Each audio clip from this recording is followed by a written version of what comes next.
You're watching America This Morning, America's #1 early morning news. North Korea has drawn a bullseye on America. Its leaders have issued a direct threat that they will soon test a nuclear weapon and a long-range rocket aimed at the U.S. There are signs that a nuclear test is in the works, and we know their missiles can now reach Hawaii, but it doesn't appear they can combine them yet. Defense Secretary Leon Panetta says the U.S. is ready, though, to meet any provocation.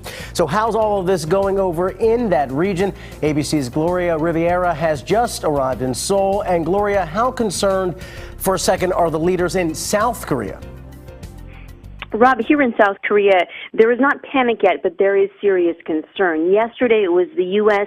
Today, North Korea directed its threats in this direction. North Korea warned there would be, quote, strong physical countermeasures against South Korea if it takes direct part in the tougher U.S.-backed sanctions recently passed at the UN.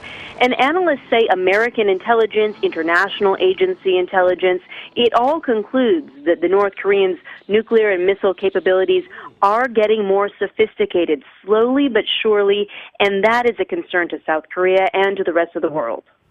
Well, Gloria, what does all this tell us about the North's new leader, Kim Jong-un? Sunny, you know, with a new leader, there's always a bit of hope things will be different. Of course, his father, Kim Jong-il, was caught up in a cycle of threats and then tests and talks about denuclearization, then walking away from the table. It looks as if Kim Jong-un, the new leader, is following in his father's footsteps, unfortunately. North Korea appears to have turned its back on restarting six-party talks. The one country with an influential card to play here is China, North Korea's one ally. It's a big provider of food aid for North Korea, and China supported the UN resolution. It's urging restraint, calling for North Korea to get back to the negotiating table, and saying it will reduce its assistance if North Korea carries out another test.